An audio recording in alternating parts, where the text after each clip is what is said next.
Hello दोस्तों, good morning. स्वागत है एक बार फिर से आप सभी का एमजेटी एजुकेशन में। दोस्तों आज है 22 दिसंबर और आज मनाया जाता है राष्ट्रीय गणित दिवस, national mathematics day, Srinivasa Ramanujan ji की जयंती के अवसर पर। तो आप सभी को राष्ट्रीय मैथ दिवस या कहें राष्ट्रीय गणित दिवस की बहुत बहुत शुभकामनाएं। शुरू करेंगे आज का करंट अफेयर और हम लोग शुरुआत जैसा कि रोजाना की तरह करते हैं, एक दिन का क्विकली रिविजन करते हैं एक दिन पहले का, उसके बाद आज की तरफ बढ़ते हैं, जिससे ना थोड़ा सा वार्म अप हो जाया करे।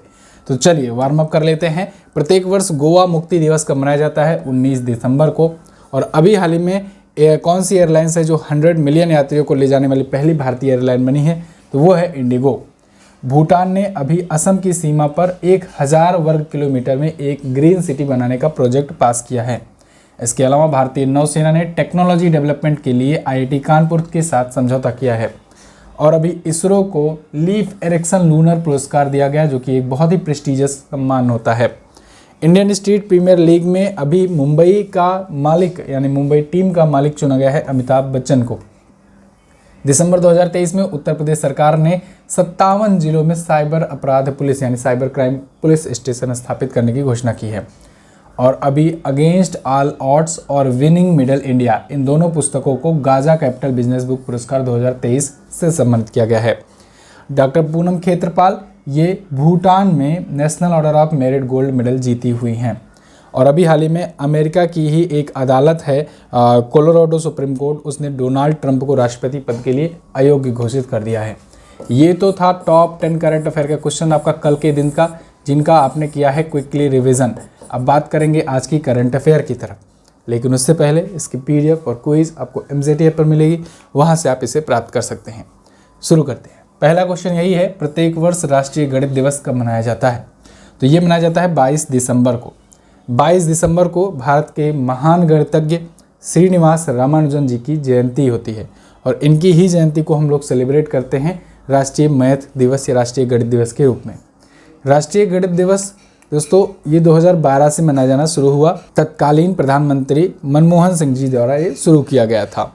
अच्छा, श्रीनिवास रामानुजन जी की सिर्फ 32 वर्ष की उम्र में ही निधन हो गया था और इसी वजह से 32 वर्ष की कम उम्र में, क्योंकि ये इतने महान गणितज्ञ बन गए थे, इसीलिए 32 वर्ष से कम उम्र के जो गणितज्ञ हैं उनको दोस्तों प्रत्येक वर्ष सम्मानित किया जाता है शस्त्र रामानुजन पुरस्कार से।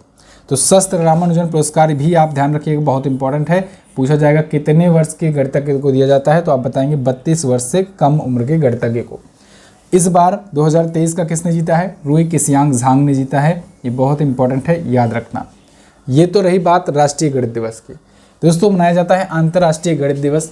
अंतर्राष्ट्रीय गणित दिवस भी मनाया जाता है। अंतर्राष्ट्रीय स्तर पर गणित की मान्यता देने के लिए अंतर्राष्ट्रीय गणित दिवस मनाते हैं। और वो कब मनाते हैं? दिवस मनाते हैं वो कब मनाते हैं?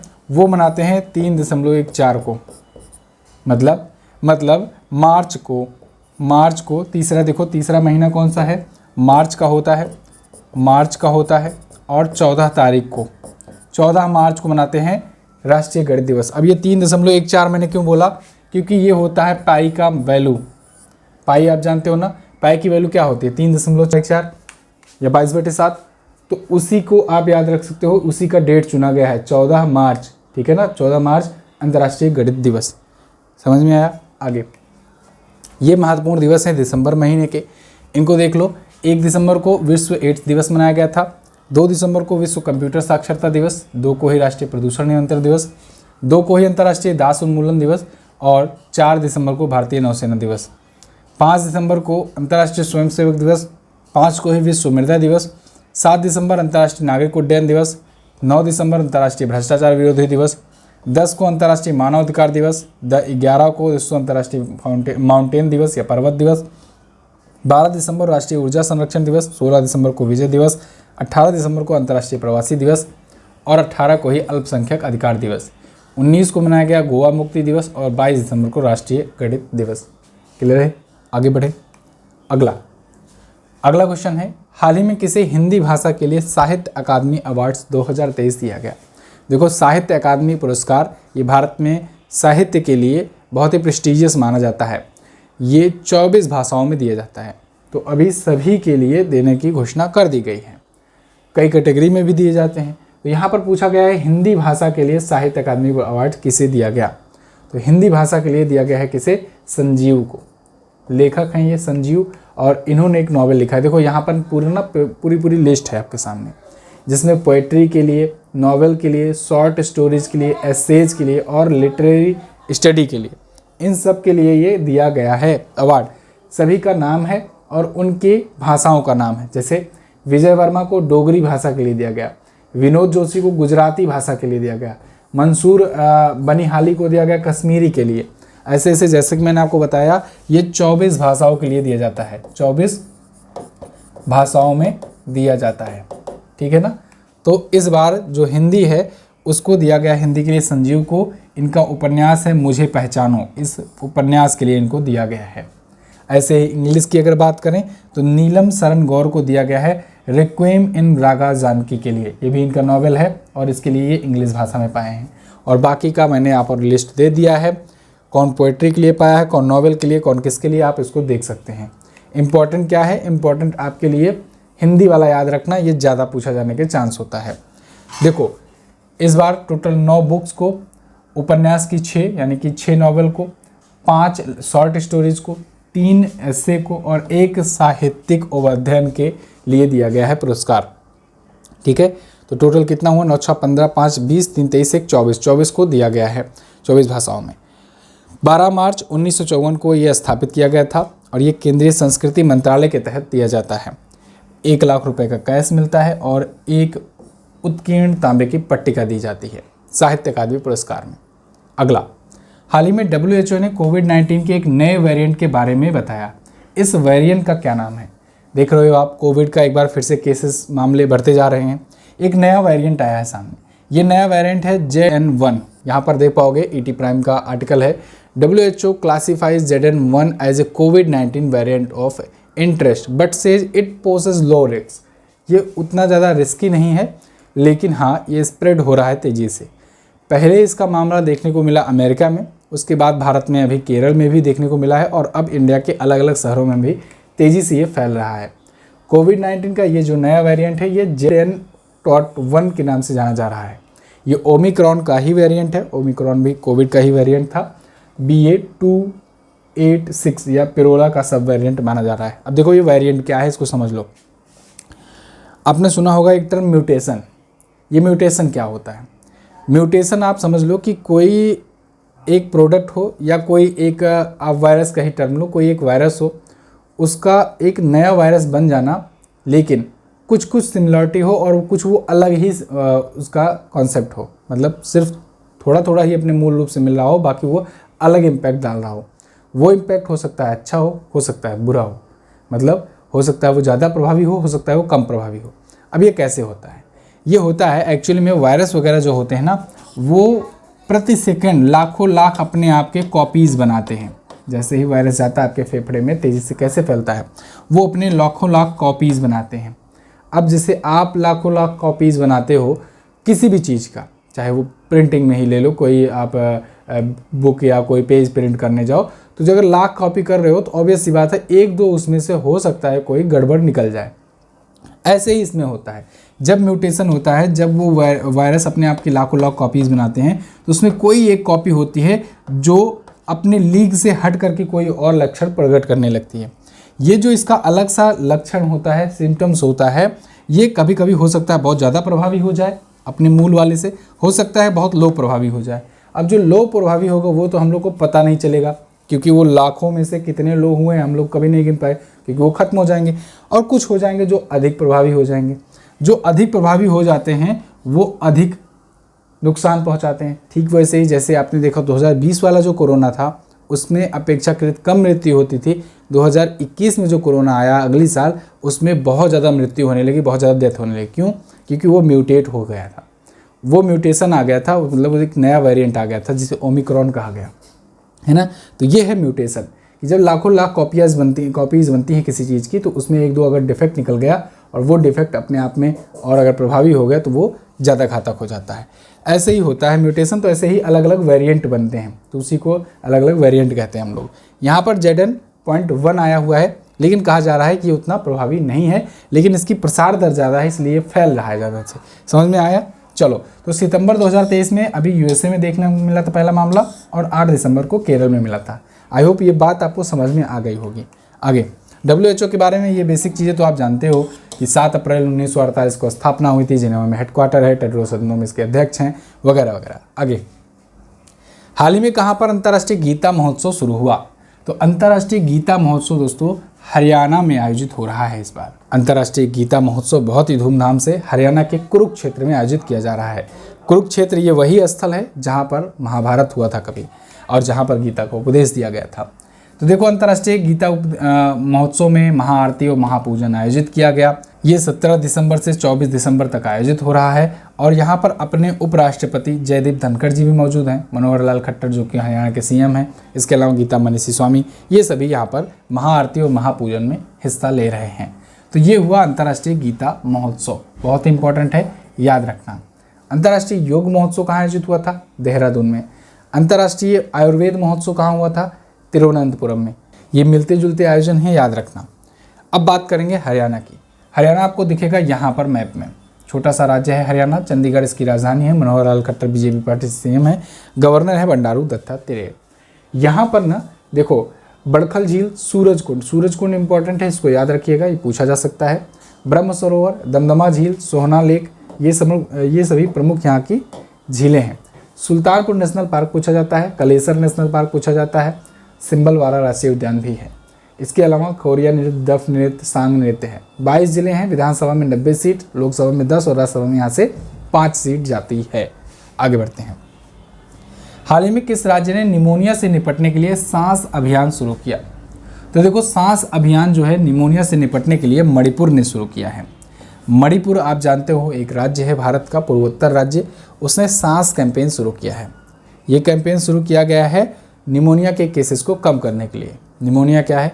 निमोनिया मैक्सिमम जो कम इम्यूनिटी वाले लोग होते हैं उनको प्रभावित करती है, और इसके मैक्सिमम मामले 5 वर्ष से नीचे के जो बच्चे होते हैं उनमें, या फिर 60-70 वर्ष से ऊपर के जो बुजुर्ग होते हैं उनमें देखने को मिलता है। ये फेफड़े से संबंधित बीमारी है निमोनिया जो होता है। तो ये निमोनिया के केसेस जो हैं वो उनको कम करने के लिए, उनसे बचाने के लिए ये शुरू किया गया है सांस कैंपेन। सांस का फुल फॉर्म क्या होगा? Social awareness and action to neutralize pneumonia. Pneumonia का स्पेलिंग बड़ा पूछा जाता है SSC वगैरह के एग्जाम में, निमोनिया, क्योंकि यहाँ पर P साइलेंट रहता है और इसलिए लोग कंफ्यूज होते हैं स्टूडेंट। तो याद रखना ये सोशल अवेयरनेस के लिए शुरू किया गया है सांस कैंपेन, जिससे बाल मृत्यु दर को कम किया जा सके निमोनिया से होने वाली।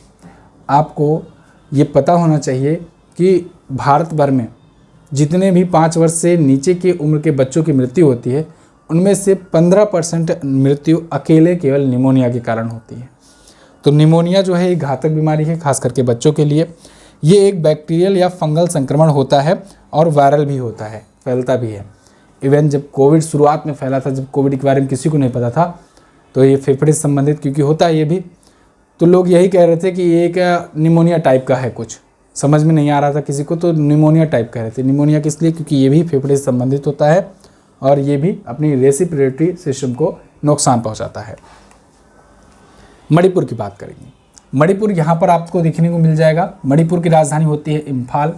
N Biren Singh BJP party से यहाँ के CM हैं। अनसुईया उइके जी यहाँ के गवर्नर हैं। मणिपुर में जब हिंसा हुई थी उसके पीछे का कारण क्या था, या फिर ये मणिपुर में कैसे क्या चीज़ें हैं, मेइतेई कम्युनिटी, कुकी कम्युनिटी, ये सब के बारे में, नागा कम्युनिटी के बारे में मैंने आपको एक वीडियो बनाई थी, आप उसको देख लीजिएगा, लाखों लोगों ने उसे देखा हुआ है, तो आप देखिएगा, अच्छा वीडियो है। फिलहाल यहाँ पर आ जाते हैं, लोकटक झील की बात करते हैं। लोकटक झील, इस झील के ऊपर है केबुल लामजाओ नेशनल पार्क। अब जब झील के ऊपर नेशनल पार्क रहेगा तो तैरेगा ही, तो जब तैरेगा तो ये है दुनिया का इकलौता तैरता हुआ नेशनल पार्क। तैरता हुआ नेशनल पार्क, ये पूछा जाता है दुनिया का इकलौता तैरता हुआ नेशनल पार्क कौन सा है, तो केबुल लामजाओ नेशनल पार्क है। क्यों तैरता है? क्योंकि ये लोकटक झील के ऊपर है। सिरोही राष्ट्रीय उद्यान है यहाँ पर। तुजू दर्रा भी कई बार एग्जाम में पूछा गया है। देखो तुजू दर्रा हुआ, यहाँ का दिफू दर्रा हुआ, पूर्वोत्तर के जो दर्रे हैं वो पूछे जाते हैं। मणिपुरी नृत्य, पुंगचोलोम नृत्य यहाँ के प्रमुख नृत्य हैं। महोत्सव में अगर बात करें तो संतरा महोत्सव, सिरिउलिली महोत्सव, संगाई महोत्सव, कचाई लेमन महोत्सव, नाता संकीर्तन महोत्सव, ये सभी महोत्सव जो हैं यहाँ के प्रमुख महोत्सव हैं मणिपुर के। अपना बॉर्डर किससे किससे लगाता है? ऊपर नागालैंड से, नीचे मिजोरम से, इधर असम से लगाता है, और इस साइड में म्यांमार देश से। 16 जिले हैं, 60 विधानसभा की सीटें, लोकसभा में 2 और 1 राज्यसभा में यहाँ से सीट जाती है। दोस्तों किताब आ चुकी है और किताब इंग्लिश में भी आ गई है ना, मतलब किताब नहीं है इंग्लिश में ई बुक आ गई है। ये तो बुक फॉर्मेट में है, ई बुक इंग्लिश में ट्रांसलेट होकर के आ चुकी है। तो अगर आप में से किसी को इंग्लिश ई बुक लेना है तो वो ले सकते हैं।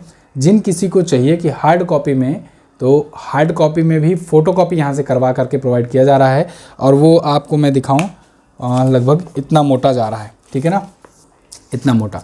तो ये पूरा का पूरा आपका इंग्लिश का है ट्रांसलेशन, और ये मैं इसलिए दिखा रहा हूँ जिससे आपको ये पता लगे कि कितना जो है पेजेस जाएगा, कितना मोटा जाएगा।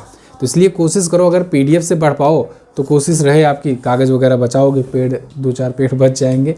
और नहीं अगर बचाने का मन है, हार्ड कॉपी से ही पढ़ना है, तो आप अगर फोटो कॉपी वगैरह कराओगे तो ज़्यादा चार्ज देना पड़ेगा। तो स्टूडेंट की ये प्रॉब्लम रहती थी कि सर हम लोग कराएंगे तो बहुत ज़्यादा निकल जाएगा कॉस्ट। इसलिए यहाँ पर मात्र 249 रुपये में आपको प्रोवाइड किया जा रहा है। ये फ़ोटो कॉपी भी आपके यहाँ तक कोरियर भी करवाया जा रहा है, मतलब डिलीवरी चार्ज सहित यहाँ पर आपको प्रोवाइड किया जा रहा है। ऐसे ही यहाँ पर फ़ोटो कॉपी करा करके आपको पहुँचा दिया जाएगा। इतना मैं कह सकता हूँ, लेकिन मैं फिर कह रहा हूँ कोशिश करना PDF से पढ़ो यार, जिससे पेपर भी बचे, झंझट भी बचे और एक ही दिन में आप पढ़ पाओ। फिलहाल हिंदी का जिनको लेना है इसको ले सकते हैं। रिव्यू अच्छा आ रहा है, बढ़िया से लोगों को पसंद आ रही है किताबें। जा करके आप अमेज़न पर सर्च करो या फिर नीचे डिस्क्रिप्शन में लिंक है उस पर क्लिक करो, जाओ देखो। लोगों के रिव्यूज़ आ चुके हैं, उनमें आपको पता लग पाएगा किताब में क्या है, कैसे है। वैसे तो मैं आपको किताब दिखाई देता हूँ, अभी यहाँ पर नहीं है, नहीं तो मैं दिखा देता। तो किताब जो है फ़िलहाल आप लोग ऑर्डर कर सकते हैं और जल्दी ही करिए, मैं तो यही कह रहा हूँ, नहीं तो आउट ऑफ स्टॉक हो जाएगी, फिर दिक्कत हो जाएगी। आगे देखते हैं। अच्छा हाँ, एक चीज़ और ज़रूरी सूचना, बहुत सारे लोग ना, जो अब पता नहीं कौन है, आप में से ही कोई भाई बहन होंगे हमारे, वो लोग गलत तरीके से भी बुक को लिस्ट कर रहे हैं। कोई 500 रुपये में लिस्ट कर रहा है, कोई 350 में लिस्ट कर रहा है, कोई 400 में लिस्ट कर रहा है। मैं आप सबसे कहना चाहूँगा कि जहाँ पर 198 या 199 लिखा हो, केवल वही वाली बुक लीजिए। और खास करके सोल्ड बाय MJT एजुकेशन ज़रूर देखिए। क्यों, ये मैं क्यों कह रहा हूँ, ऐसा नहीं है कि वो लोग ना बेचे, मैं ऐसा नहीं चाहता हूँ, ऐसा नहीं है। कारण ये है कि बुक जो है वो है मेरे ही पास। यहाँ पर मैंने लिमिट लगा रखी है कि कोई एक बुक से ज़्यादा खरीद ना पाए। तो भाई साहब वो लोग जो यहाँ लिस्ट किए हुए हैं वो हमसे लेकर के तब आपको देंगे, हमसे 199 में लेंगे, उसके बाद आपको 400, 500, 350 में लेंगे। वो स्टॉक अपना बना रहे हैं, है ना, बाद के लिए। तो इसलिए मैं आपसे कह रहा हूँ कि आपको सोल्ड बाय MJT एजुकेशन देख करके लेना है, जिससे आपको इतने में ही किताब मिल जाए। जो लोग अपने पास स्टॉक इकट्ठा कर रहे हैं, मैं उनसे आग्रह करूँगा कि ऐसा ना करिए। किसी स्टूडेंट को कोई चीज़ जो है, जो वैल्यू फॉर मनी दी जा रही है, उसको आप बढ़ा चढ़ा करके देंगे अगर, तो यहाँ से जो कोई स्टूडेंट जाएगा देखने, वहाँ पर जब रेट देखेगा वहाँ 500 में मिल रही किताबें, तो फिर वो लौट आएगा। तो ऐसा मत कीजिए, ऐसे में नुकसान हो रहा है।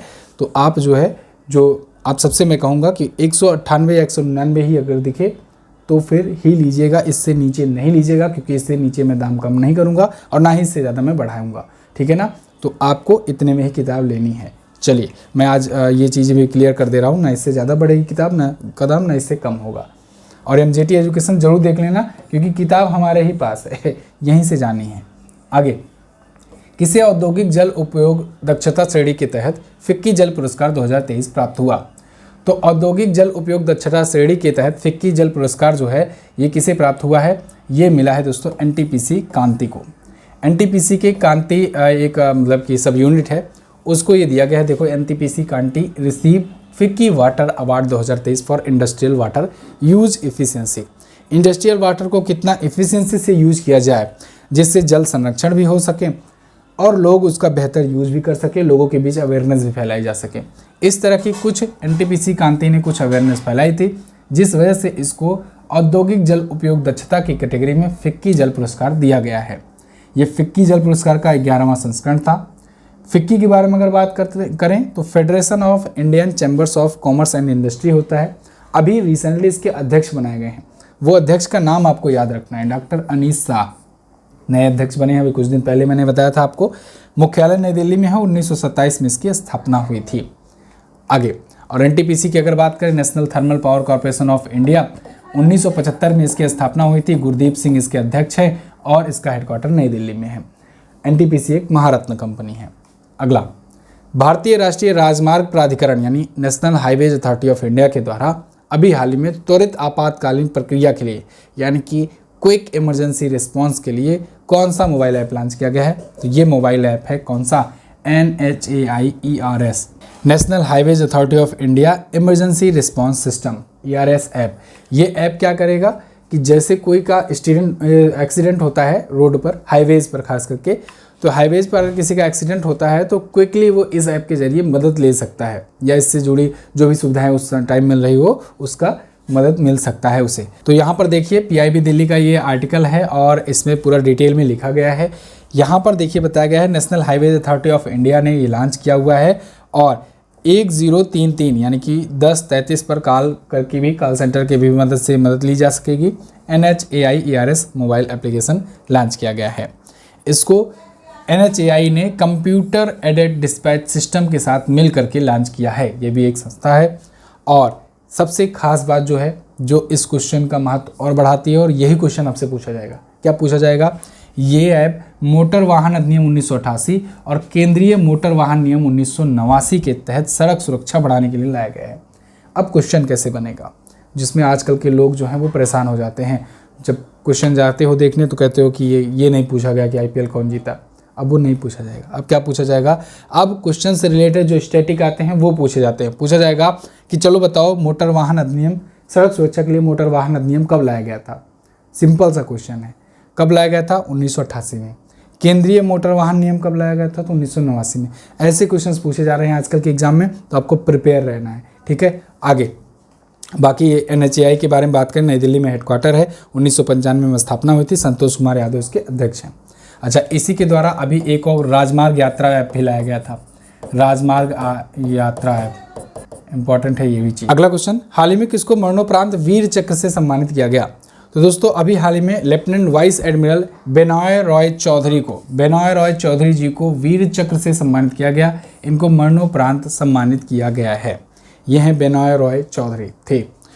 1971 युद्ध में ये वीर गति को प्राप्त हुए। 1971 के युद्ध में ये INS विक्रांत, ये जो आपको दिख रहा है ना INS विक्रांत, ये INS विक्रांत पर थे और एक इंजीनियर के पद पर थे। ये इंजीनियर अधिकारी थे, प्रतिष्ठित इंजीनियर अधिकारी INS विक्रांत पर। INS विक्रांत जो पुराना वाला था ना, अपना रसिया से लिया गया था, उस वाले पर ये थे। ठीक है ना। और अभी देखो अपने पास INS विक्रांत जो बना है वो नया है। INS विशाल अभी बन रहा है। INS विक्रमादित्य है अपने पास। तो INS विक्रांत, INS विक्रमादित्य और INS विशाल जो बन रहा है वो 2030 तक बन जाएगा। ये 3 एयरक्राफ्ट कैरियर हैं अपने पास, है ना। तो फिलहाल INS विक्रांत पर ये 1971 युद्ध में थे और वहाँ पर वीर गति को प्राप्त हुए थे पाकिस्तान को हराते हुए। और इनको इनकी वीरता के लिए एन इंजीनियर्स पार एक्सीलेंस की भी उपाधि दी गई थी। लेकिन अब इनकी वीरता को अभी पहचानते हुए वीर चक्र से सम्मानित किया गया है मरणोपरांत। अभी INS शिवाजी में एक समारोह आयोजित करके इनको सम्मानित किया गया 18 दिसंबर 2023 को। क्लियर है ना। चलिए, वीर चक्र क्या है? वीर चक्र युद्ध में वीरता के लिए, चाहे वो एयर में युद्ध हो या चाहे ज़मीन पर हो, चाहे समुद्र में हो, तो ये तीनों क्षेत्रों में अगर युद्ध में अगर कोई वीरता दिखाता है तो उसे वीर चक्र मिलता है। युद्ध के क्षेत्र में मैंने आपको बताया था 3 प्रकार के होते हैं, वीरता पुरस्कार दिए जाते हैं, और शांति के क्षेत्र में 3 दिए जाते हैं। उनको कैसे लिखना है आपको? युद्ध के क्षेत्र में होता है परमवीर चक्र सबसे बड़ा, फिर अशोक चक्र इधर होता है शांति के क्षेत्र का सबसे बड़ा, फिर इधर होता है महावीर चक्र, ये भी युद्ध के क्षेत्र का होता है दूसरा सबसे बड़ा, और इसमें शांति के क्षेत्र में यहाँ पर होता है शौर्य चक्र दूसरा सबसे बड़ा शांति के क्षेत्र का, यहाँ पर होता है वीर चक्र युद्ध के क्षेत्र में तीसरा सबसे बड़ा, और यहाँ पर कीर्ति चक्र होता है शांति के क्षेत्र में सबसे बड़ा। तो ये सीरियल ऐसे ही चलता है। यहाँ पर सबसे पहले वाले था परमवीर चक्र, फिर अशोक चक्र, फिर महावीर चक्र, फिर इधर वीर चक्र, फिर इधर कीर्ति चक्र। ठीक है ना, ऐसे चलता है ये। आगे, हाल ही में किसको सलाम बॉम्बे फाउंडेशन के लिए स्वास्थ्य राजदूत नामित किया गया? तो सलाम बॉम्बे फाउंडेशन के लिए भी स्वास्थ्य राजदूत या कहें कि हेल्थ एम्बेसडर चुना गया है। किसे? ये चुना गया है अमृता रायचंद को। अमृता रायचंद बहुत ही फेमस ये शेफ हैं और इनको अभी ये सम्मानित किया गया है। हेल्थ एम्बेसडर को बनाया गया है सलाम बॉम्बे फाउंडेशन का। सलाम बॉम्बे फाउंडेशन जो है एक NGO के रूप में काम करता है। ये मुंबई के शहरी स्लम किशोरों के बीच में या फिर जो वंचित कम्युनिटी हैं उनके बीच में पोषण के प्रति अवेयरनेस फैलाने और पोषण वाली चीज़ें प्राप्त करने के लिए ये अभियान चलाया जा रहा है। तो स्कूलों में बच्चों में कुपोषण का शिकार ना होने पाएँ, फूड की खपत जो है वो हो पाए प्रॉपर तरीके से। इन सब के उद्देश्य से ये सलाम बॉम्बे फाउंडेशन काम करता है और हेल्थ एम्बेसडर जो नियुक्त की गई हैं अमृता रायचंद, ये इसी चीज़ को बढ़ावा देंगी। अगर स्लम की बात की जा रही है तो एक और स्लम से रिलेटेड अभी क्वेश्चन आया था, धारावी। धारावी एशिया के सबसे बड़े स्लम्स में से एक माना जाता है। तो उनमें से उसको ना अभी उसका रीडेवलपमेंट प्रोजेक्ट चल रहा है और ये रीडेवलपमेंट प्रोजेक्ट किसे मिला है? अडानी चचा को मिल गया है, ठीक है ना। अडानी ग्रुप जो है इसका रीडेवलपमेंट कर रहा है, पूछा जा सकता है क्वेश्चन।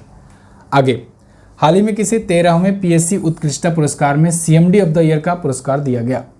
तो 13वां पीएससी उत्कृष्टता पुरस्कार जो है इसमें सीएमडी ऑफ द ईयर का अवार्ड पाए हैं प्रदीप कुमार दास। ये किसके सीएमडी हैं? ये इरेडा के सीएमडी हैं, ठीक है। इरेडा के सीएमडी हैं प्रदीप कुमार दास जी और ये ले गए सीएमडी ऑफ द ईयर का पुरस्कार। ये लगातार दूसरी बार जीते हैं, पिछली बार भी जीते थे, इस बार भी जीते हैं ये पुरस्कार सीएमडी ऑफ द ईयर। 13वां ये पीएससी उत्कृष्टता पुरस्कार था। इरेडा यानी कि Indian renewable energy development agency limited, इसकी स्थापना 1987 में हुई थी, नई दिल्ली में हेडक्वार्टर है। सीएमडी इसके प्रदीप कुमार दास हैं। क्लियर है ना? चलिए, तो ये लगातार दूसरी बार पाए हुए हैं। ये थे आज के दिन के टॉप 10 करंट अफेयर के क्वेश्चंस। बुक्स आ गई है, जिनको बुक्स लेना है वो जाकर अमेजन पर ले सकते हैं। और इंग्लिश वाले स्टूडेंट अगर फोटो कॉपी लेना चाहते हैं तो भी व्हाट्सएप करें, अगर पीडीएफ लेना चाहते हैं तो भी व्हाट्सएप कर सकते हैं। चलिए, अब हम लोग बात करेंगे लास्ट डे के क्वेश्चंस की। लास्ट डे मैंने पूछा था रणजी ट्रॉफी किसने जीता 2023 में? तो सौराष्ट्र ने जीता। कौन सी पंचवर्षीय योजना को समाप्त कर नीति आयोग का गठन किया गया था? तो 12वीं पंचवर्षीय योजना को ही बीच में समाप्त करके रोक करके नीति आयोग का गठन किया गया था। भारत के पड़ोसी देश भूटान निम्न में से कितने भारतीय राज्यों के साथ अपनी सीमा साझा करता है? तो ये आपको बताना है। साथ ही साथ संयुक्त राज्य अमेरिका के राष्ट्रपति का शासनकाल कितने वर्षों का होता है, ये भी बताइए। चलिए, बहुत बहुत धन्यवाद। मिलेंगे दोस्तों अगले दिन की वीडियो में, तब तक के लिए नमस्कार, जय हिंद, वंदे मातरम।